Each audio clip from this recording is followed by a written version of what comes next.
A simple phone call in Dutch revealed her secret, and a millionaire was listening the room on the 47th floor. The vacuum hummed dully beneath the heavy golden drapes of room 47-112, barely louder than the low, ambient murmur of the city that surged far below the glass wall beyond the suite's panoramic window, and Mariah adjusted her grip on the handle with practiced ease, her hands moving automatically over buttons and chords the way a pianist's fingers glide across keys they've long memorized but stopped consciously seeing. The hotel room, like the many others she'd cleaned over the years, had that peculiar impersonality designed to evoke comfort for someone else's imagination. A subtle perfume of money and sterility mingling with the faintest trace of yesterday's cigar and imported aftershave. She moved through it like a shadow, trained not just in discretion but in invisibility, her pressed uniform and sensible black shoes engineered to leave no mark, no scent, no story. The walls bore curated artwork, abstracts that offered no real emotion but hinted vaguely at European sophistication, and the minibar gleamed with overpriced indulgence, untouched, except for the bottle of cognac that now stood half empty on the marble counter beside a silk tie folded with unnatural precision, as if the man who removed it had done so while still considering some unseen audience. Mariah was not interested in the identity of the man who had slept in that room, at least not consciously. She had long learned to disconnect her curiosity from the rich, powerful, or famous, as it only complicated the work and made her forget the pace she needed to maintain in order to clean 12 rooms before her shift ended. And yet, as she bent to collect the crumpled linen and replace it with crisp, bleach-scented sheets, her eye caught on a folded newspaper. Not the usual English-language tabloids or financial dailies, but an edition of De Volkskrant, the Dutch newspaper she hadn't seen in over a decade, since leaving Rotterdam in the shadow of midnight with her aunt, and a paper bag of possessions. Crossing oceans not for adventure but necessity, her tongue slowly shedding the melodic contours of Dutch, for the flat syllables of American English. Though never entirely losing the cadence of her mother's voice reading bedtime stories in the old language, still, her reaction to the newspaper was not visible on her face. Trained as it was into neutrality, but something within her shifted. A faint stirring of memory, not yet nostalgia, and she glanced over the hotel suite again, wondering briefly, idly, who read Dutch anymore in a luxury penthouse on Manhattan's 47th floor. But she didn't linger on the thought, pushing her cart toward the bathroom, its polished stone tiles and gleaming chrome fixtures awaiting her attention like a stage between performances, where evidence of indulgence clung invisibly to the mirror edges, and needed wiping away with the same care that once removed jam stains from her father's office shirts back in Paramaribo, before they boarded the flight to Europe, and life turned to something harder, thinner, and full of discipline. Mariah's hand tightened for just a moment on the bottle of glass cleaner, before she returned to the ritual she had perfected over years of surviving unseen. It was then, precisely 11:43 a.m., as she would later remember with absolute clarity, that her phone, tucked deep in her apron pocket on silent as always, buzzed with the stubborn rhythm of a call that wouldn't go ignored, and with a frown, she removed a latex glove with a practiced flick, checked the screen, and was surprised to see the country code from the Netherlands blinking back at her. Curious now in a way that overcame her discipline, she stepped lightly onto the carpet to dampen her voice and answered in Dutch, her accent softened by years of American speech but unmistakably native. "Hallo, met Maria." The voice on the other end was hurried, unfamiliar, and thick with concern. An older woman speaking of a cousin in Amsterdam who had fallen ill, and a bureaucratic mix, up with insurance forms that needed Mariah's signature, because she had once, years ago, been listed as an emergency contact for a brief spell, after a favor she'd done long ago, when papers were hard to get and names were harder to trace, and though her voice stayed calm, her words spilled out in precise, crisp Dutch, nuanced and full of idioms. "Dat is Jik," she muttered at one point, "Waarom hebben ze mij überhaupt nog in het systeem?" And it was that moment, mid-sentence, when a soft cough behind her nearly stopped her breath, and sent a flicker of embarrassment down her spine. She turned slowly to find a tall man, sharply dressed in a pale gray suit with a light beard, and an expression both curious and alert, standing at the threshold between the bedroom and the suite's small living area, a tablet in one hand and what looked like a hotel breakfast receipt in the other, his eyes locked not on her uniform or her cleaning supplies, but on her face, and more specifically, on her mouth, as if trying to place the music of her language. "That was Dutch," he said, not in accusation but in genuine surprise, the kind that comes from encountering something that doesn't quite match its setting. And Mariah, caught between the apology instinct drilled into her by years of service work and the flickering pride of her heritage, responded instinctively in English. "Yes, sir, sorry. I didn't know anyone was here, I was told the room was vacant. Her voice controlled, her body already moving toward the cart, ready to exit before an incident could form. But the man didn't move aside or raise his voice, instead, he simply asked, "Are you from the Netherlands?" In Dutch so smooth and native that it startled her more than his presence had. His accent pure Amsterdam, his vowels rounded, his tone genteel. She nodded cautiously, unsure how this interaction had spiraled so quickly into something intimate, linguistic, and vaguely surreal. He smiled slightly. The kind of half-smile that rich men wear when they believe they've just discovered something rare, and gestured toward the armchair without touching it. "Would you mind sitting for a minute? I'd like to ask you something. Nothing bad, I promise." And though every instinct in her told her to decline, to leave, to report the presence of an unlisted guest to the concierge, something in his tone, or perhaps in the quiet miracle of hearing her mother tongue spoken with such fluency, made her pause, and then nod. She sat stiffly on the edge of the armchair, her apron still folded across her lap like armor, while he settled across from her and leaned forward with a look of genuine curiosity. "My name is Peter van der Graaf," he said simply, and when she didn't respond, he added, "You may not know the name. I'm in international logistics, mostly maritime law and trade routes. But I grew up in The Hague. I haven't heard someone speak Dutch like that in years. Where did you learn to speak so well?" And at that, Mariah blinked, the question hitting with the subtle violence of irony, and replied with quiet dignity, "I was born in Paramaribo. I grew up in Rotterdam. I studied at Erasmus University. But now," she added with the practiced grace of someone who has learned to deflect discomfort with a smile, "I clean rooms on the 47th floor. There was no bitterness in her tone, but neither was there shame. Just the quiet declaration of fact, and Peter studied her for a long moment, as if he were reading more than the words, measuring the space between what she said, and what she didn't. And then he said, almost offhandedly but with a clarity that made the words feel carved into stone, "I'd like to see you again. Not as a guest. Just as someone curious to know how a maid in New York came to speak better Dutch than my assistant back in Amsterdam." Mariah's eyes narrowed, not in distrust, exactly, but in the kind of long, trained awareness women like her develop in the presence of power disguised as curiosity. But before she could respond, he stood, smoothing the crease from his slacks, and added, "I'll be here all week. If you ever want to talk, not clean, just let the front desk know. Tell them it's about language, they'll understand." And with that, he returned to the other room, disappearing behind a partially closed door, leaving Mariah seated in the armchair, her hands still folded over her apron, the cleaner bottle still on the counter, and the phone call, already ended, lingering in her mind like a portal opened by accident, revealing not just a voice from the past, but a new, uninvited direction in a life that had, until that moment, moved only forward by necessity, never sideways by chance. She sat still for a long moment before rising, smoothing the linen again, and retrieving her cart, her face once more composed, her steps once more efficient, but inside her chest, the sound of Dutch, spoken not in memory but aloud, by both her and a stranger, reverberated like a bell that couldn't be unrung. The language no one knew she spoke. Mariah had always known that the world did not expect her to surprise it.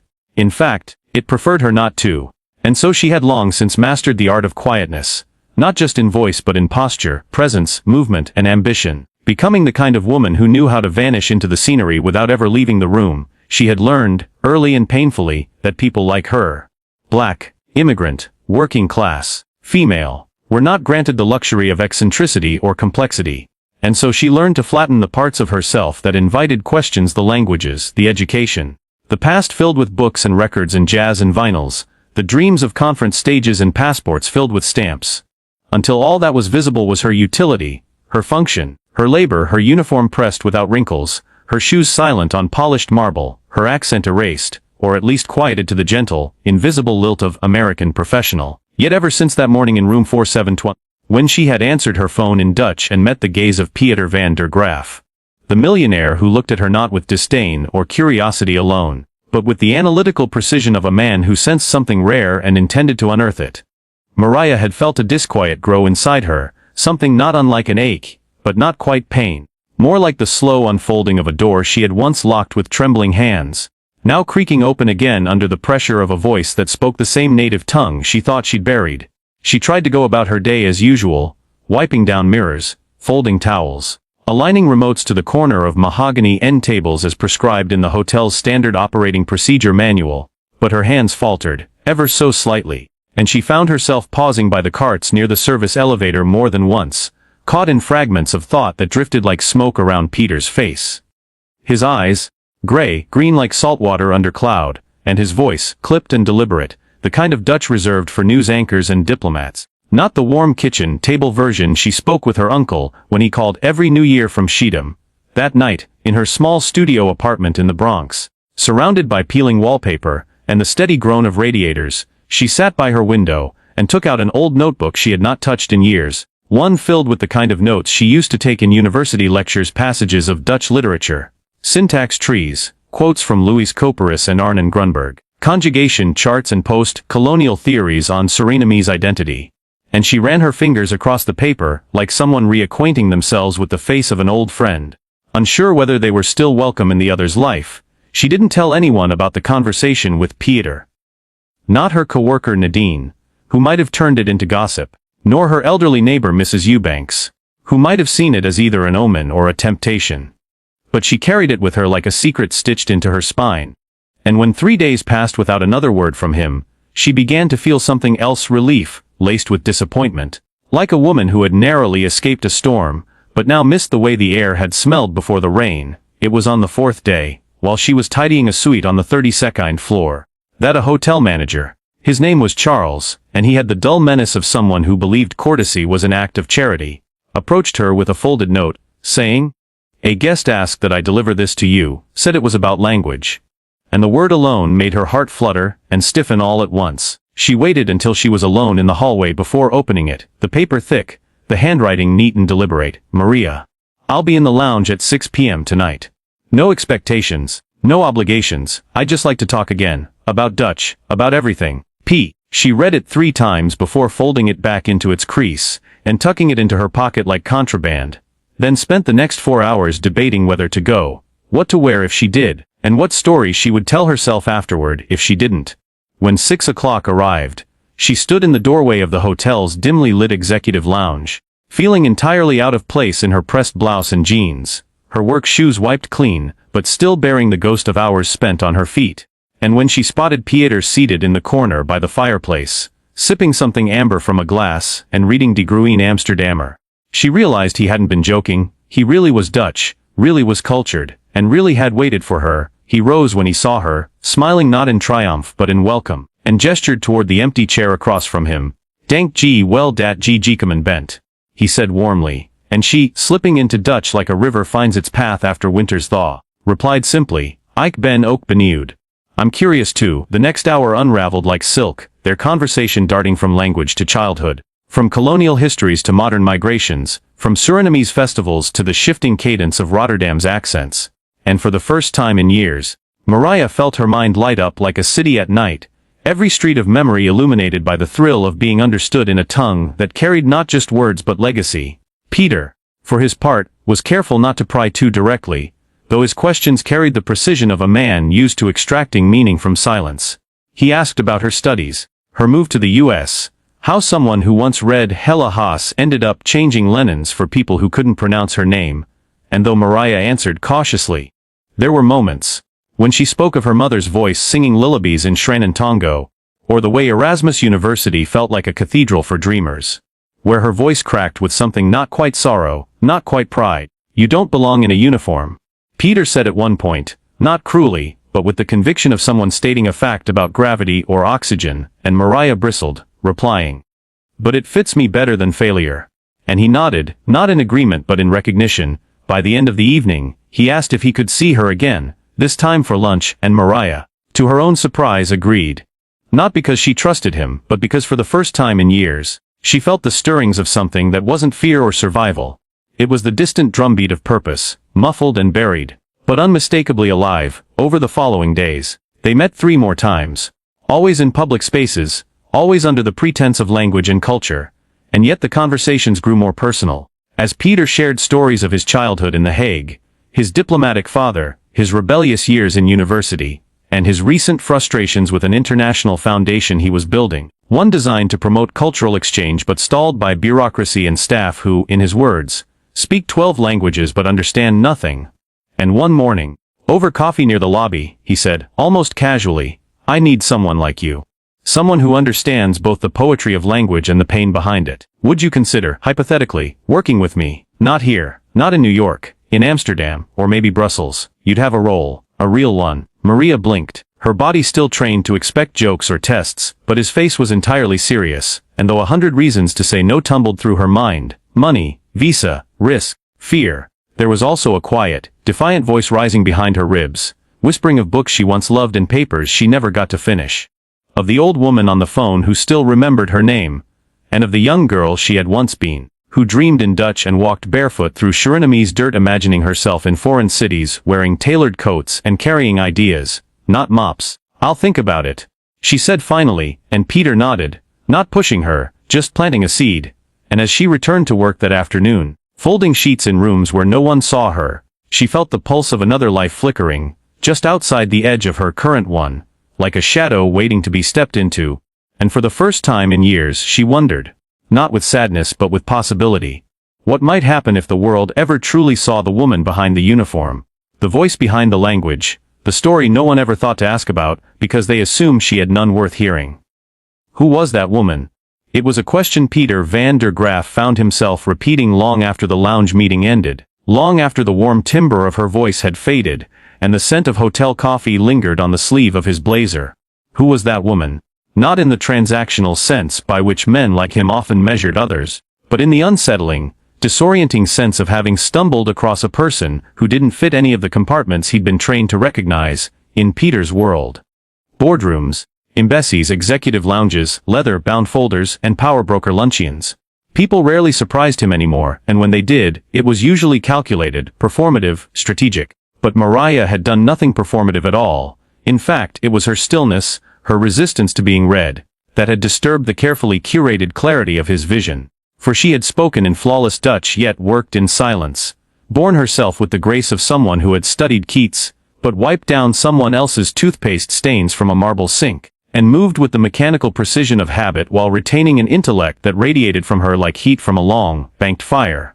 Controlled, contained but undeniable. He replayed their conversation over and over in his mind, recalling her phrasing, her inflections, the careful pause she'd made before saying, "But it fits me better than failure." And the quiet devastation of those words had sunk into him like a hook through skin, dragging his thoughts in directions he wasn't prepared to follow, toward his own assumptions, his own quiet privileges, and the blunt realization that he had mistaken simplicity for humility, humility for defeat, and defeat for finality. Never considering that a woman like her might have chosen silence, not because she lacked a voice, but because she had once shouted into rooms where no one listened. It began to bother him, more than he could admit, that no trace of her existed online beyond a few dead-end profiles and a forgotten article citation in an old Erasmus University journal. Something about linguistic identity among Dutch-speaking immigrants, co-authored by M.J. Verhoeven, a name he hadn't asked her to confirm, not yet, but which fit her age and academic tone perfectly. And when he attempted to verify the authorship through his European contacts, he was met with vague references and institutional reshuffles, as though even the archives conspired to erase her. It was then, out of both curiosity and unease, that he reached out to an old friend from his diplomatic days, Ines Hofstad, a cultural attaché who had once prided herself on uncovering ghosts from post-colonial files buried deep in bureaucratic vaults. And he gave her just enough information to pique her interest. A Surinamese Dutch woman, former Erasmus student, possibly involved in a refugee application system a decade prior, currently residing in New York under an alias or obscured identity. No criminal record, but someone who might have slipped through the system during a shift in immigration policies. Ines agreed to look discreetly, cautioning him that the deeper the shadow, the more likely there was light someone had tried to block. Meanwhile, Mariah, unaware of the quiet storm beginning to gather around her, found herself caught in a disorienting twilight between who she had been and who she was being invited to become. She had always been pragmatic, choosing security over nostalgia, routine over risk, and yet now, Peter's offer echoed in her chest like a prayer she wasn't sure she believed in, not because she doubted her own capacity, but because she feared the cost of resurrection. In the quiet hours between shifts, she began writing again. First small things. Annotations in Dutch poetry collections she borrowed from the university library under a lapsed ID, then longer meditations on belonging, memory, and how languages built bridges between lives that otherwise seemed irreconcilable. She kept her notebook close, but not hidden, and one afternoon, while on break in the staff kitchen, She found her coworker Nadine flipping through it, eyes wide and mouth slightly open. "You wrote this?" she asked, tone straddling awe and confusion. "This sounds like it should be in the New Yorker or something." And Mariah, caught between pride and panic, gently retrieved the notebook without comment. Suddenly reminded of the delicate boundary between revelation and exposure, her secret life, the life of thought, had always been a refuge, but now it teetered on the edge of being seen, and with it came the danger of being defined again, this time not by anonymity, but by someone else's gaze. Pieter continued to reach out, but carefully, always through intermediaries or polite inquiries, never with pressure, and when he invited her to a private event hosted by a European Cultural Fund at the Metropolitan Museum, she almost declined, until she discovered that the keynote speaker would be Professor Willem Verbruggen, her former advisor and the only academic who had ever told her, in a moment she never forgot, "You do not write like a student. You write like a survivor who knows how to wield language like a scalpel." She hadn't seen him in 11 years, and the thought of being in the same room as someone who once believed in her before her world collapsed felt both terrifying and vital. She arrived at the event in a borrowed dress, her hair pulled back in a neat bun, and slipped into the audience unnoticed, remaining still until the lights dimmed, and the professor took the stage, older now, slower in gait, but still possessed of that unique intensity that made even the most cynical bureaucrat lean forward. He spoke of language as identity, of colonial memory etched into grammar, of the way Dutch resisted or absorbed the tongues it tried to dominate, and Mariah felt tears prick the corners of her eyes, not from sentiment but from the undeniable fact that this world, the world of ideas, debate, nuance, had once been hers, and could still be, if she dared claim it. After the speech, she stood near the edges, unsure whether to approach him, when she heard his voice behind her. "Mariah Josephine Verhoeven. I would recognize that spine anywhere." And she turned, startled, to find his face split by a warm, slightly trembling smile. "Why have you hidden yourself so long?" he asked, and the words broke something in her. Her poise, her distance, her carefully built restraint. And she let herself be hugged for the first time in years by someone who knew her not as a worker, not as a curiosity, but as a thinker, a voice. The encounter did more than shake her. It catalyzed her, and within a week she submitted a short essay, under a pseudonym, to a literary journal Pieter had once mentioned liking. To her astonishment, it was accepted, and with it came a request for a short bio, a headshot, and the possibility of stepping into the light under her real name. It was around that same time that Ines Hofstad, after weeks of quiet searching, called Pieter and said, "I found her. At least, I think I did," and what she described made Pieter go silent. A woman once on track for a PhD in post-colonial linguistics, whose thesis was shelved when her mother was deported after a clerical error labeled her undocumented. A woman who had fought ICE in courtrooms without press, who had changed her name and disappeared into the folds of New York's silent working class, rather than be made a political pawn. A woman who, if revealed, might become both a symbol and a target. She doesn't just speak Dutch. Lines concluded, she speaks survival. Be careful what you awaken, Pieter. You don't just owe her curiosity, you owe her protection. The warning settled in him like cold rain, and for the first time since meeting Maria, he hesitated. Not in his belief that she deserved recognition, but in his understanding of how fragile public resurrection could be. As Maria stood on the edge of possibility, her essay accepted, her name on the verge of re-entering the world, her heart caught between fear and ambition. Pieter watched from a distance, no longer as a savior but as an accomplice to something sacred, fragile, and powerful, and he asked himself again, who was that woman? Only now the question carried not doubt but awe, as if he'd stumbled upon a cathedral where he'd expected only silence. The resume she never wrote. There are silences that soothe and there are silences that suffocate, and in the strange, fragile days following the publication of her essay, published under the name M.J. Vero, a sly contraction of a full identity she was still afraid to reclaim. Maria lived in a silence that did both, depending on the hour, depending on the news, depending on the weight of the voices she imagined speaking about her in rooms she could not see.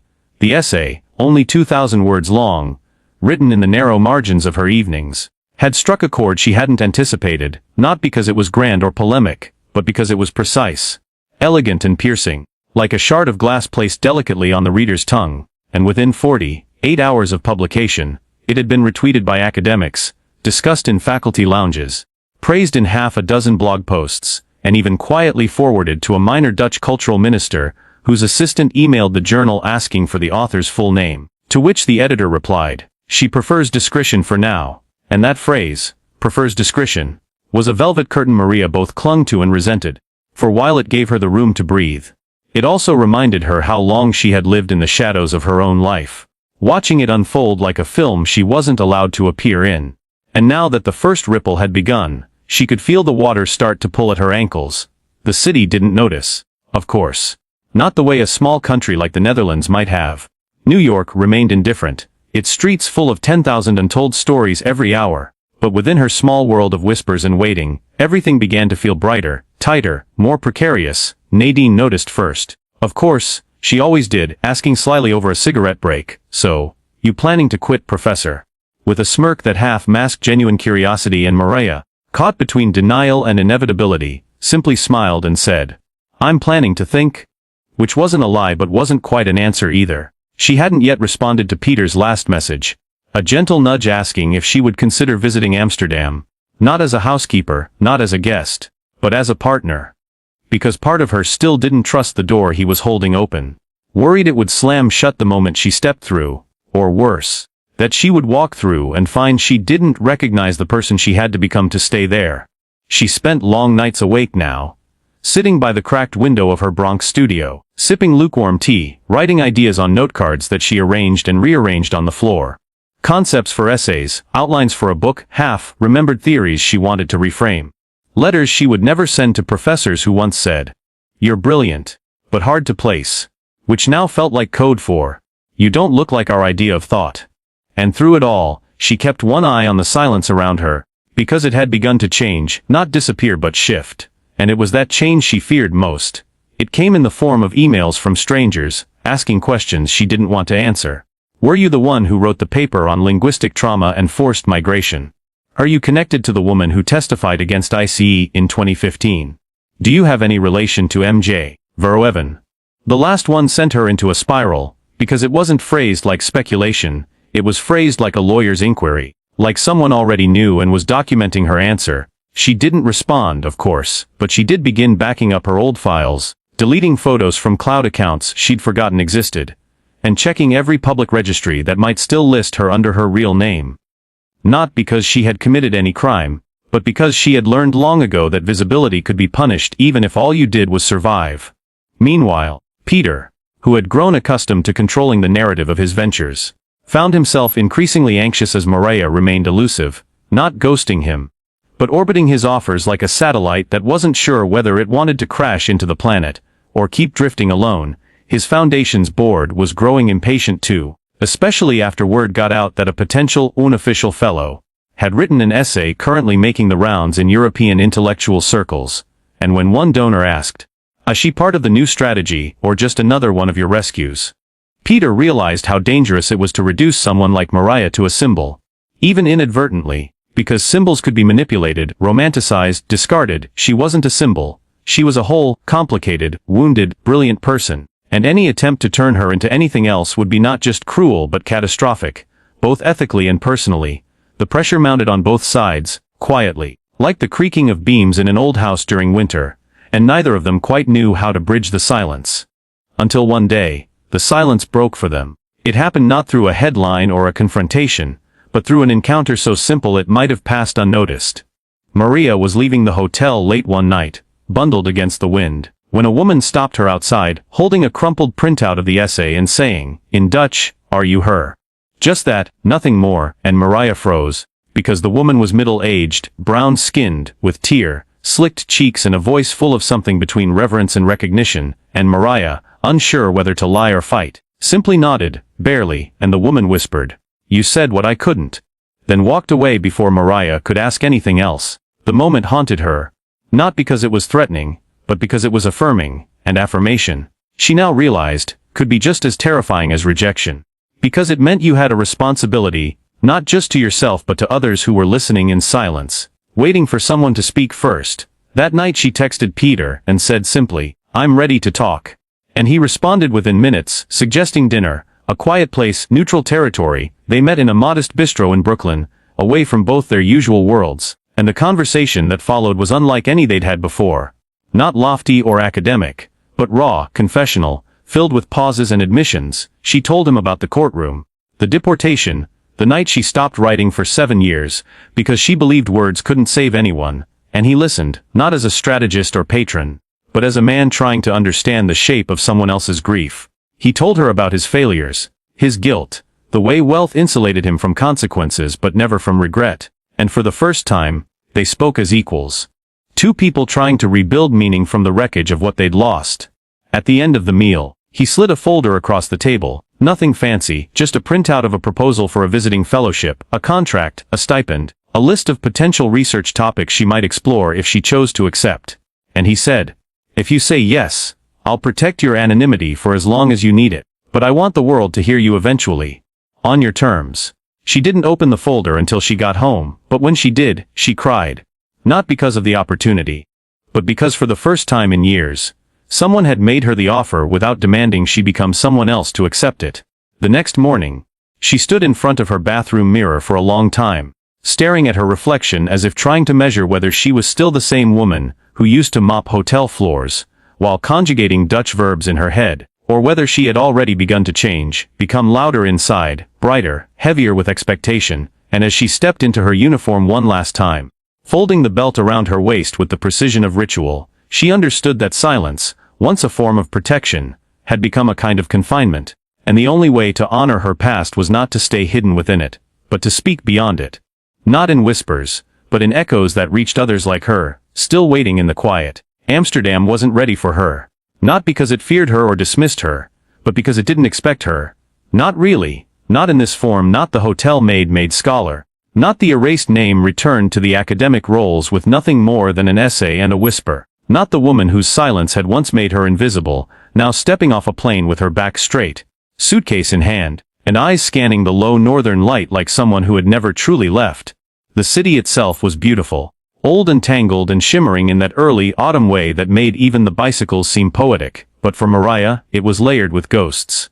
Memories of who she had been, who she had almost become, and who had been taken from her, not in one sweeping tragedy but in the small, relentless erosion of being told over and over that she didn't quite fit, didn't quite belong, didn't quite sound like she should, even when she spoke the language better than those who tried to correct her. She arrived not as a guest of the country, but as a fellow, an invited academic, cloaked in the semi-official status of Pieter's Foundation, a thin but powerful buffer between her and the institutions that once let her fall through their cracks. And her first meeting wasn't in a classroom or a lecture hall, but in a modest office off the Prinsengracht, where an assistant named Lot offered her coffee and said, "We've prepared your schedule, but everything's flexible. Professor Verbruggen also wants to see you again." And Mariah, caught off guard by the speed at which her life had reassembled, simply nodded, murmuring her thanks, then spent the next hour sitting at the small desk they'd given her, trying not to tremble as she scrolled through the tentative agenda they'd printed. Guest lectures, roundtables, even an interview request from a cultural magazine that had somehow already learned she was in town. And she realized, with something like dread wrapped in awe, that she was no longer hiding. Amsterdam wasn't ready for her because it still believed it knew who she had been. An adjunct dropout, a forgotten name in a dusty thesis file, a bright mind that dimmed and vanished. And so her reappearance wasn't just surprising, it was disorienting, because she hadn't returned with apologies or explanations, but with questions, sharp and unrelenting, about the very structures that once failed her. Her first public appearance was small, a colloquium at Erasmus University, the same institution where she had once sat at the back of lecture halls scribbling notes no one would ever read. And now she stood at the front of a seminar room, facing a dozen young scholars who had all read her essay, and waited with open notebooks and curious eyes. And as she spoke, slowly at first, then with growing confidence, about linguistic fracture, about the trauma of translation, about how language can be both prison and home, she watched them lean in, not out of politeness, but hunger, because she wasn't just another academic theorizing abstraction. She was someone who had lived the rupture, and come back with the ability to name it, to dissect it, to make it legible without sanding down its edges. After the seminar, one student lingered, a dark-haired young woman with a name tag that read, Sarah B., who said, with a voice full of something like awe, "I didn't know you were real." And Mariah blinked, confused, until the student added, "We've been reading your piece in our seminar on post-colonial migration, but no one told us you were here. You sound like you wrote it to us, not to them." And for the first time, Mariah understood that her words had found a generation that hadn't yet been taught to doubt their own voices. Over the next weeks, She moved through Amsterdam like someone tiptoeing across the thin ice of her own past, returning to old haunts, crossing bridges she'd once cried on, walking past the canal where she'd called her mother the day the immigration letter came and said, "Mama, it's not good." And in every familiar place, she found the echo of a girl she used to be, scared but brilliant, silenced but not erased. Pieter remained in the background, always available but never invasive. His presence a steady hum of protection she didn't quite know how to accept without suspicion. And though their dinners grew warmer, their walks through the city more familiar, she held back from trusting the permanence of anything. After all, Amsterdam had once promised her belonging, and then looked away when she needed it most. Still, there were signs that the city itself was shifting, that her return had disturbed something in the old ivory towers. Emails from editors, invitations to panels, cautious nods from academics who had once ignored her at faculty events. And with each nod, each citation, each whispered acknowledgement that yes, she's the one who wrote that, she felt both vindicated and wary, because she knew the line between celebration and exploitation was thin, and too many institutions praised the stories of survivors without ever changing the structures that created the need to survive in the first place. And yet, something deeper began to change within her too. Her gait, her voice, her willingness to claim space, not with aggression, but with certainty. The quiet certainty of someone who has nothing left to prove, only truths left to share. And when she was asked to deliver a keynote at an upcoming international conference on cultural memory, she didn't hesitate or deflect. She said yes, booked the time, and began writing not a paper, but a manifesto, a call to intellectual arms for those who lived between borders, between languages, between histories that refused to claim them. The city may not have been ready for her, but it was listening now, and as she walked its narrow streets, her breath fogging in the autumn air, she no longer felt like a ghost returned to haunt the halls of her erasure. She felt like a presence, full and undeniable, and when she passed by the old university archives and saw her name listed in a pamphlet, she stopped, smiled, and whispered in Dutch, "I'm still here." Not as a threat, not as revenge, but as a promise to the girl she used to be, the one who had almost disappeared. People like me don't get noticed. We blend in, we clean the floors others walk on, we speak only when spoken to, and even then, carefully, with trimmed vowels and flattened tone, we become the background music of society, present but not disruptive, seen but not remembered. And even when we rise, we are questioned more than celebrated, as if our emergence from silence is a kind of trespass against the natural order. Maria had believed this for years, had felt it scrape against her bones every time a professor dismissed her question in class, every time a white guest handed her their coat without looking at her face, every time she raised her voice and was told she was too intense, too emotional, too much. And she had internalized the truth that invisibility was not just survival, it was safety. And safety was sacred when the world felt sharp, edged and full of eyes waiting to reduce you. But now that she had stepped out from behind the curtain of silence, now that her words had been read and shared and cited, now that she had walked through the university gates not as a cleaner or an undocumented adjunct, but as a fellow, an invited speaker, a scholar whose past no longer needed to be apologized for. Now the phrase didn't fit anymore. It clanged in her head like a warning bell left ringing after the fire was out.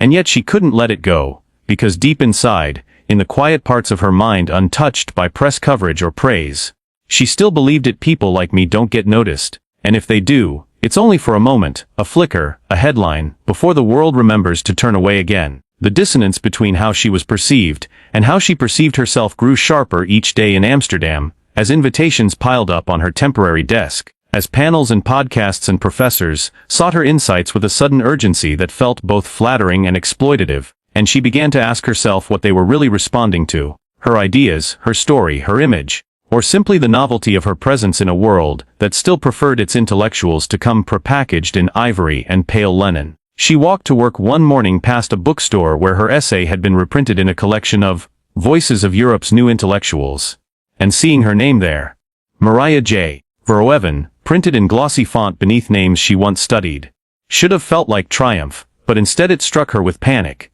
because that name, that version of her, was curated, stylized, stripped of the years spent hiding behind mops and counterfeit ID cards, and she feared becoming a caricature of her own redemption, a palatable rebel the Academy could applaud without ever having to change. She confided this to Pieter over dinner one night, her voice low and raw as she said, "They like me because I survived, not because they stopped the thing that made me disappear." And Pieter, to his credit, didn't offer comfort. He nodded slowly and said, "Then tell them that. In the lecture. Say it before they say it for you." And though the thought terrified her, it also grounded her. Gave her a sense of agency she hadn't dared hold before. And so she began rewriting her upcoming keynote. Scrapping the academic language and instead structuring it like a confession. A guided dismantling of the very structures that now wanted to include her without acknowledging how they once excluded her. She wrote late into the night. Every word an exorcism of the idea that she was lucky to be noticed, and instead crafted a narrative that declared notice is not a gift, it is a responsibility you owe to those you ignored.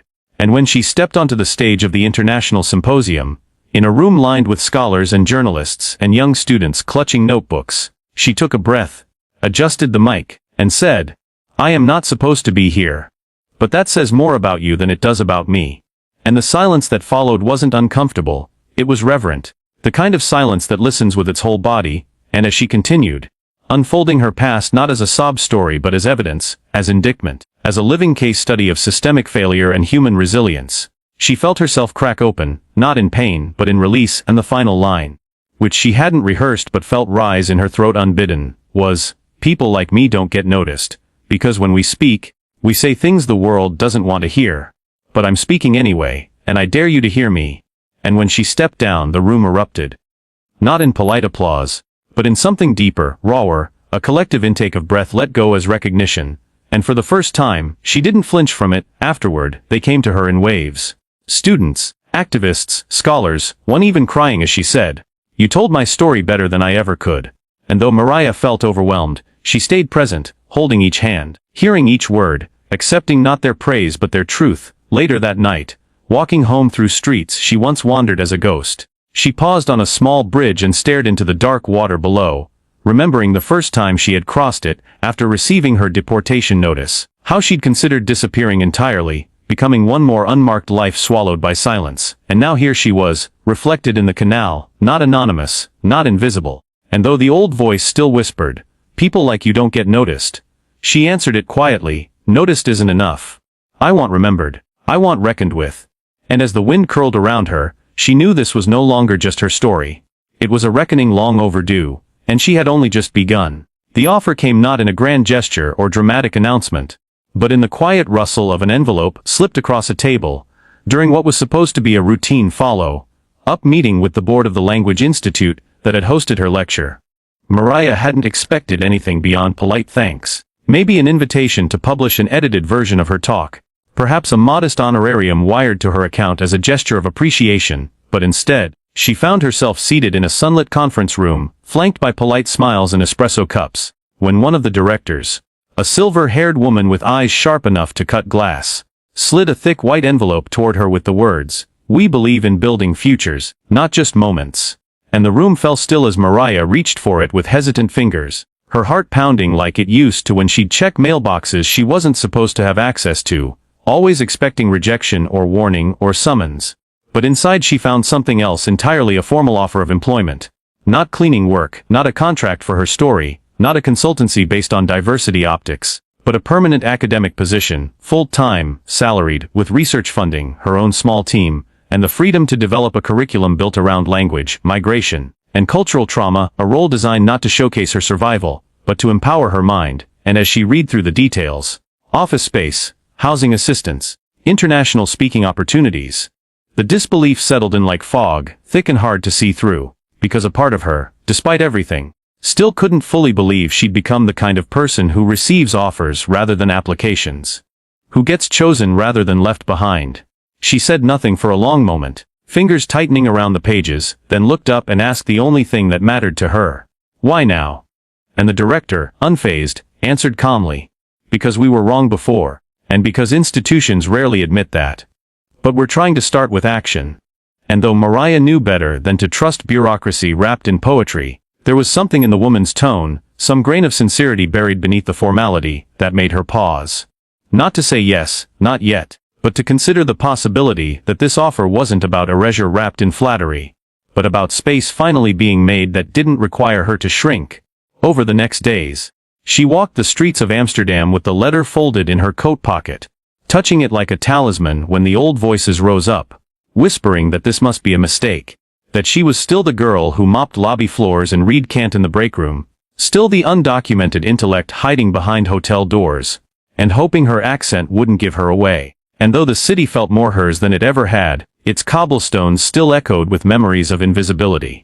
How she used to dodge immigration officers on Dam Square. How she learned to laugh softly and walk with purpose, so she wouldn't be stopped. How she once scrubbed a bathroom that looked out onto the very lecture hall she was now being invited to teach in. And with every step, she battled not only the weight of history, but the gravity of disbelief, because when you spend a decade being told you are unqualified, you begin to believe that your brilliance is only valid in the shadows. She spoke with Peter about the offer, and he, ever cautious, ever principled, said, "They're not giving you this. You're claiming it. Don't let them trick you into gratitude." And she nodded, not because she needed his permission, but because his clarity helped clear the fog of awe that still clouded her judgment. And still, even as she began drafting a vision statement for the position, imagining the courses she'd teach, language as resistance, diaspora and dialectics, the grammar of power, she wrestled with a deeper, more intimate question: if I say yes, am I betraying the version of me who never got this chance? Because even as she rose, she carried with her the faces of every woman she worked beside in those hotel corridors. Nadia with the crooked wrist, Ellen with the sick child, Junie who cried when she forgot her ID one morning and feared being deported. And she wondered what it meant to accept an invitation that none of them would ever receive, to ascend a ladder that hadn't even been visible to them. The guilt was real, knowing, insidious. But so was the understanding that her rising could be a bridge rather than a betrayal. That visibility didn't have to mean assimilation, and maybe, just maybe, she could carve out space, not only for herself but for others who had been taught they weren't worth noticing. So she returned to the institute 2 weeks later, dressed not in armor but in intention, her hands steady, her eyes direct, and sat again in that sunlit room, this time to speak rather than be spoken to, and she said, "I accept the offer, but not the story that comes with it. I will not be your exception, your surprise success, your proof of progress. I will be a mirror, and you might not like what I reflect." And the silence that followed wasn't discomfort, but awe, and in that silence, something shifted. Not just in the room, but in Mariah herself, because she had just rewritten the terms of her own acceptance, had just said yes without bowing, had just chosen herself on her own terms. The weeks that followed were a whirlwind of logistics and meetings and curriculum proposals. But beneath it all pulsed a quiet revolution, a reclamation of power not through rage, but through precision.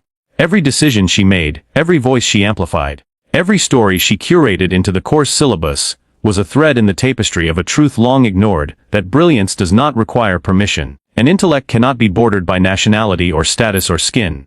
The first time she stood in her new office, a modest space with large windows and shelves waiting to be filled, she placed her old cleaning gloves on the top shelf, not out of sentimentality, but as a reminder, not just of where she had been, but of the system that had tried to keep her there. And as she unpacked her books, each one marked by years of secret reading and marginal notes made during midnight shifts, she smiled to herself, not because she had arrived, but because she had transformed arrival into reclamation, and so the offer beyond cleaning became more than a job. It became a declaration, a fulcrum, the hinge on which her past and future met, not to erase one another, but to hold each other in tension. And in that space, in the hard, honest space between survival and recognition, Mariah finally began to build not a new life but her true one. Crossing the ocean again was not a return, not really, because the version of Mariah who had once left the United States, curled into the window seat of a cheap economy flight with only a battered copy of The Souls of Black Folk and a forged Dutch visa in her backpack, no longer existed, and in her place was someone who had been sharpened by distance, tempered by silence, and finally recognized not for the labels the world had stapled to her, but for the ideas she had carried with her all along. Yet still, stepping into the plane bound for New York as a newly appointed European academic, invited to speak at a conference on global narratives of displacement and identity, felt less like triumph and more like haunting, because America was not just a country for her. It was a wound, a home that turned its back, a place that claimed to raise its tired, poor, huddled masses but only if they looked, and sounded like the myth of whiteness written into the fabric of its founding. And so as the plane lifted off, slicing through clouds like memory through flesh, Mariah clutched the folder of her keynote speech, but couldn't help the tightness in her chest, the knowledge that she was flying into a storm of questions, contradictions, and the ghosts of all the versions of herself she'd buried to survive. The city looked unchanged as she descended into it. Steel and glass jutting into a bruised sky, yellow taxes still moving like blood through arteries of concrete. But everything felt louder, harder, more insistent than she remembered, and as the immigration officer scanned her Dutch passport and waved her through with barely a glance, she thought about the hours she once spent in backrooms answering questions with trembling hands, reciting the names of fake employers and dead-end addresses to keep the illusion intact. And now here she was, legal, invited, credentialed, and yet she felt none of the safety those things were supposed to bring, only the weight of all the lies that had once kept her alive. The conference itself was hosted in a gleaming university on the Upper West Side, its walls lined with banners of progress and inclusion, and as Mariah stepped into the auditorium to rehearse her talk, she couldn't help noticing how many of the people in the room resembled those who once dismissed her polished, ivy-bred, fluent in theory but stammering when confronted with lived complexity, and she wondered, not for the first time, whether they had invited her because they truly wanted to understand displacement, or because she made their programs look righteous, their syllabi look brave. But she wasn't here to perform gratitude, she reminded herself. She was here to speak, to tell the truth in a voice they couldn't file away under, diversity, or inspiration. And so when the day of her keynote arrived, she stepped onto the stage not as a survivor but as a scholar, her words shaped like blades wrapped in silk, and she began not with theory but with memory, scrubbing hotel toilets while listening to podcasts on philosophy, hiding in staff closets to read Du Bois and Derrida, teaching herself 5 languages just to decode the rules of a world that never expected her to understand them. And as she spoke, the room grew still, not out of politeness, but reckoning, because her story dismantled the comfortable gap between their research and its consequences, forced them to see how their institutions had contributed to the very silence she was now breaking. And when she reached the final lines, "You cannot talk about migration without talking about complicity. You cannot praise my voice if you never asked where it had been kept all this time." The applause that followed was hesitant, then eruptive, and she knew some clapped out of guilt, some out of awe, and some because they realized too late that this was not just another speech, it was an indictment, a call to surrender comfort for truth. After the talk, the line of attendees snaked through the lobby, graduate students with tears in their eyes, professors asking to cite her, a young black woman who whispered, "You gave me a way to name what I've lived." And Mariah held each exchange like a sacred thing, not because she needed the validation, but because she knew that in those small moments, the ocean she had crossed became more than distance. It became connection, a bridge she had forged by refusing to drown. Still, being back in America brought its frictions, its slippages, like the way strangers still assumed she was staff, the way a fellow panelist referred to her as articulate, the way her Dutch, accented English drew curiosity laced with condescension, and she found herself constantly shifting registers, translating herself even now, not just between languages but between lives, trying to hold together the fragments of who she had been and who she was becoming. One afternoon, with a few hours free before another panel, she took the subway to Harlem, not out of nostalgia, but pilgrimage, walking streets she had once crossed in fear, now with a kind of open-eyed reverence, passing bookstores and corner stores and families shouting across stoops, and somewhere near 125th Street, she saw a little girl reading aloud to her younger brother, the book upside down but her voice full of authority, and something cracked open in Mariah. A soft, aching place where her own girlhood had been silenced too early, and she wanted to kneel, to say, "Keep reading. They'll try to make you quiet, but don't let them." But instead she just smiled and kept walking, her heart full of a kind of grief that didn't ache so much as clarify. Back at the university, she was approached by a dean with sharp teeth and a generous offer. A visiting position, 6 months, generous funding, housing, the chance to bring her unique perspective to American students.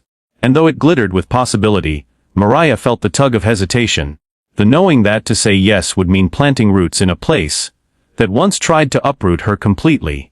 And she told the dean she'd think about it, needing space to weigh whether returning meant reclaiming or repeating. Later, sitting on the rooftop of her borrowed apartment, looking out over the city that once tried to erase her, Mariah realized that crossing the ocean had not been about geography.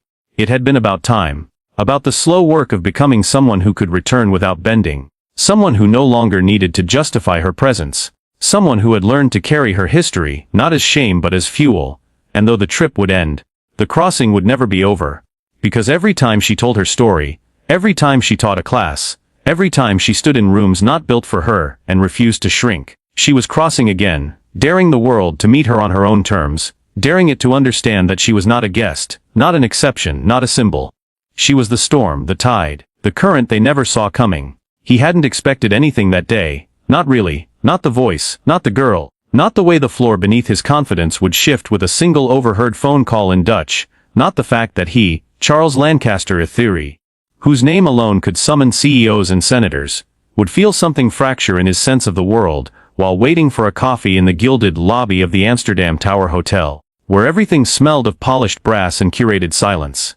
Because that morning had started as so many others had, sterile, predictable, lucrative. His phone already buzzing with updates from London, Sao Paulo, and Singapore, a spreadsheet of wealth stretched across continents, and yet all of that collapsed into stillness when he heard a black hotel maid. Not a manager, not a consultant, but a maid, speaking fluent, effortless Dutch with a cadence so precise it cut through the ambient hum of luxury like a scalpel through silk, and the strangeness of it, the audacity of it, stunned him. It wasn't just the language. He was multilingual himself, after all. But the ease with which she spoke it, the elegance, the intelligence in her tone, the self-possession in her laughter, and something in him, a part dulled by years of transaction and spectacle, stirred. He watched her, not lecherously, not condescendingly, but curiously, as one might watch a fault line tremble beneath a city.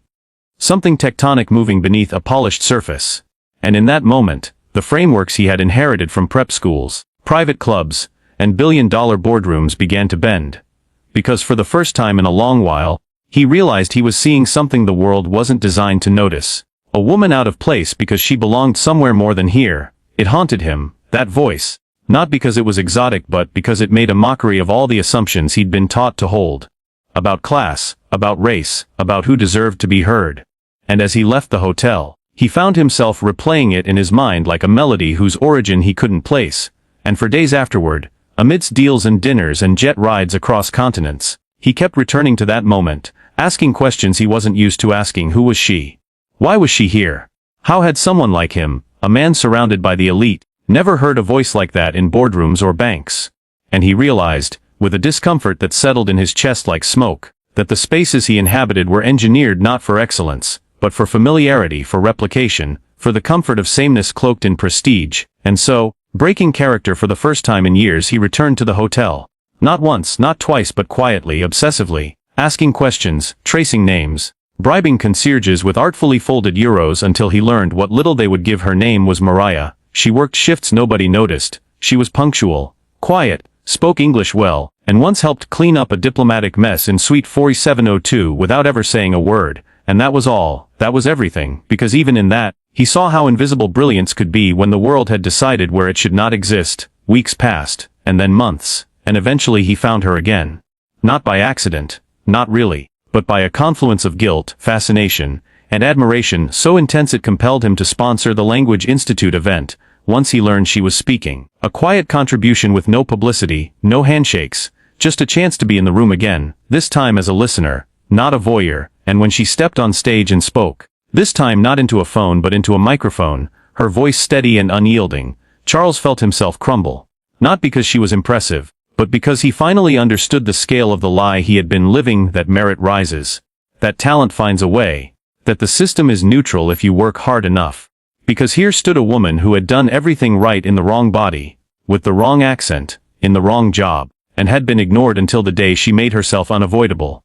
And it changed him, quietly, permanently. He began to dismantle the world he had built for himself, not with fire, but with honesty, divesting from companies that profited off migrant labor, restructuring philanthropic funds to prioritize scholarships for undocumented students, walking away from the glittering panels where he had once been asked to speak as an authority on merging markets, and instead showing up as a student, asking questions, listening, learning what he had refused to hear when the world called it noise. But more than that, he began writing. Not op-eds, not memoirs, but letters, to senators, to board members, to himself. Laying bare the rot at the root of the ladders he once climbed. And in each of those letters was the echo of her voice. The Dutch consonants that had unseated his certainty, the cadence that had taught him that power could whisper and still uproot empires. He reached out to her once, anonymously at first, then with his name attached, not asking for gratitude, not offering anything, just thanking her. For being, for speaking, for not staying invisible. And though she did not reply immediately, when she finally did, her message was brief but unforgettable. I didn't do it for you. But if it changed you, then maybe the system has one less excuse. And with that, Charles knew this was not redemption, not salvation, not some reverse fairy tale where the wealthy man finds purpose by witnessing the poor. This was accountability, long overdue. And the voice that had changed everything wasn't hers alone. It was the collective cry of everyone like her, buried under convenience, silenced by function, and now, finally, heard by someone with the power to echo it louder. And so he made it his mission not to amplify her story as a spectacle, but to create platforms she controlled, to fund projects she designed, to remove the barriers others still pretended didn't exist, and in time, people noticed. Not because he centered himself, but because the world began to see that the man who once traded in silence had now become an architect of disruption, quietly building bridges where there had once been walls. And at the heart of every decision he made was the voice he heard in that hotel lobby. A voice that had not asked to be his awakening, but became it nonetheless. Here is the conclusion to Black Hote. They no longer asked her how she got here, not because the question didn't burn behind their eyes, but because the answer had become too vast to contain, and besides by now, Mariah had crossed more than oceans and borders. She had crossed into a kind of visibility that was no longer conditional, no longer dependent on who chose to see her, and that transformation, born not of luck but of relentless motion, now existed as something larger than biography, a symbol stitched together by every overlooked woman, every multilingual janitor, every genius in hiding who had ever dared to speak when silence was expected. And yet, as she stood before a crowd of thousands at the Global Equity Summit in Accra, dressed not in designer armor, but in the quiet dignity of her grandmother's Ankara wrap, it wasn't grandeur she felt. It was gravity, the weighted awareness that she had become what no one had prepared her to be, not a token, not a guest, but a voice people stopped to hear, a name people couldn't pronounce until they had to. And as she began to speak, not from a script, not from an academic paper, but from the marrow of a life lived along the fault lines of class and culture and quiet brilliance. She no longer worried about how she sounded, because her fluency now extended beyond languages into truth, and truth had never failed her. She spoke of systems designed to erase, of institutions that rewarded mimicry and punished clarity, of how easy it was to underestimate someone, when all you saw was the uniform they were paid to wear. And as the words left her, she did not soften them, she did not make them palatable, because this was not a dinner party. It was an exorcism, and she was done translating herself for comfort, because she understood now that her visibility had become a mirror in which the powerful saw their omissions, and that mirror cut through platitudes with the precision of a scalpel. And still, she did not stop there. She spoke of Charles, the man whose awakening had started not with empathy but with disruption, with a voice he was never meant to hear, and how he, to his credit, had not tried to center himself in her story, had not asked to be forgiven, had instead learned the most radical lesson of all, that some revolutions begin by stepping aside and funding the future from behind the curtain. And because of that, because he had used his wealth not to insulate himself, but to dismantle walls he once built, dozens of scholarship recipients now walked into rooms they had been told were not theirs. Dozens of languages once silenced now rang across campuses and capitals like songs too loud to ignore. But even that, she said, was not the point. Because legacy was not the sum of one man's redemption.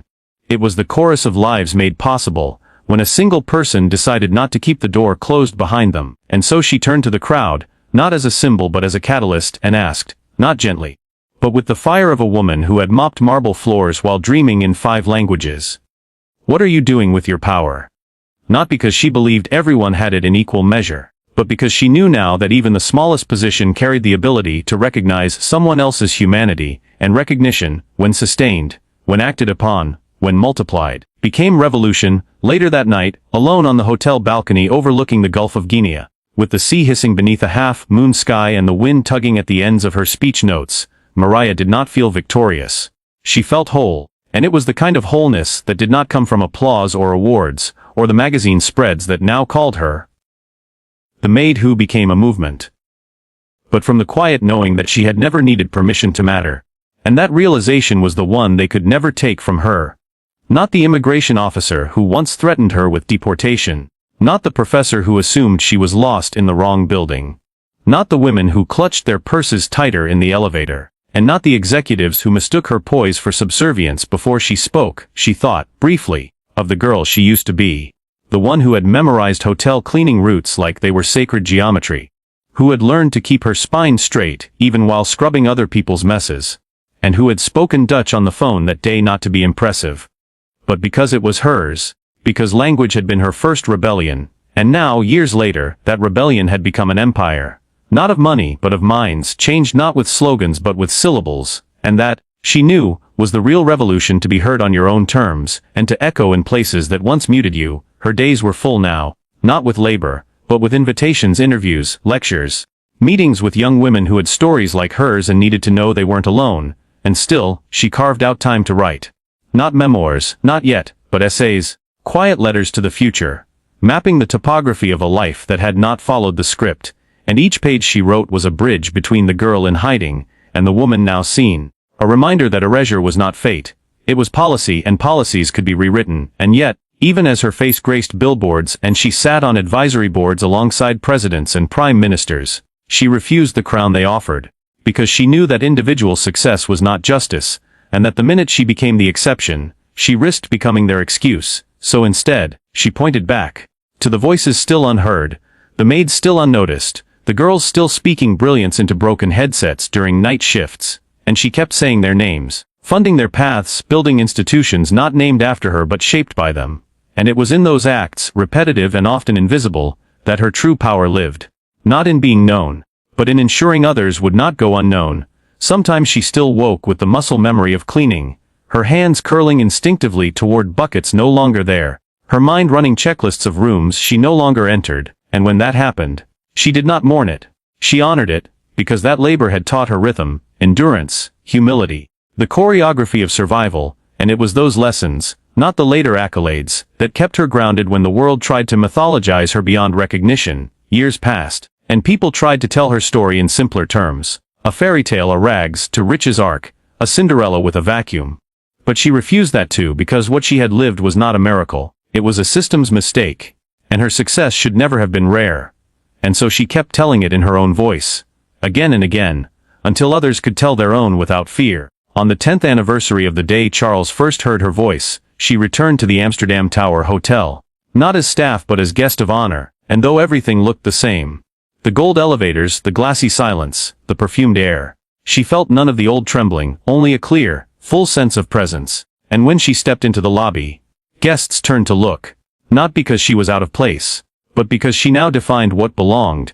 The young receptionist didn't recognize her, of course, but offered her the penthouse suite with a smile, and as she stepped inside, she walked the room slowly, touching the surfaces she once cleaned, seeing now how power shifts when you stop hiding. And later, standing by the window that faced the city's pulsing skyline, she lifted her phone, whispered something in Dutch to an old friend on the other end, and laughed.